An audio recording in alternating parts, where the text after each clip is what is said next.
이처럼 제도적인 장치에 지자체의 의지를 담는 것도 매우 중요하지만 또 한편에서는 필요성을 강조하는 목소리도 나옵니다.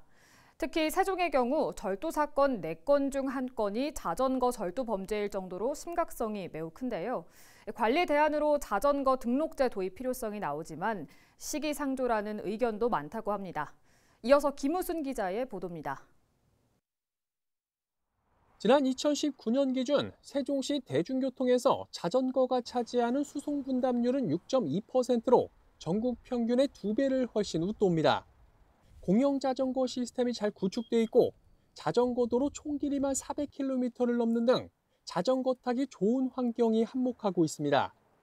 그러나 자전거 이용 비중이 높은 만큼 자전거를 도난당하는 사례도 빈번하게 발생하고 있습니다. 올해 1월부터 9월까지 세종에서 발생한 667건의 절도 사건 중 자전거 절도만 176건에 달했습니다. 4건 중 1건꼴로 단일 절도 범죄론 가장 많았습니다. 또 검거된 절도범 10명 중 9명 이상은 미성년자였습니다. 주로 절도를 하는 연령대가 미성년자다 보니까 잠금 장치가 되어 있는 것까지 이렇게 풀어서 가져가지는 않거든요. 피해자분들 대부분이 잠금 장치가 잘 안 된 상태에서 도난을 당하시는 거기 때문에 잠금 장치가 가장 문제가 되고 있습니다.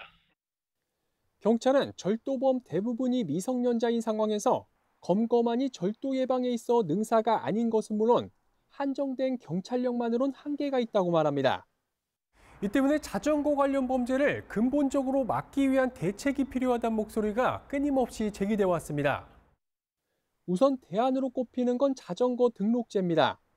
자전거의 고유 번호와 소유자 정보 등을 경찰서나 읍면동 사무소에 가서 등록하고 이 정보를 스티커나 전자태그 형태로 자전거에 부착해 관리하는 방식입니다.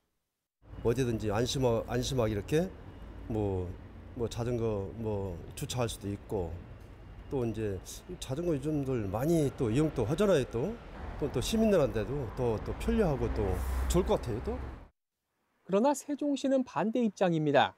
인력과 예산상의 문제는 물론 정부가 나서 전국이 동시에 시행하지 않는 이상 실효성이 크게 떨어진다는 이유에서입니다.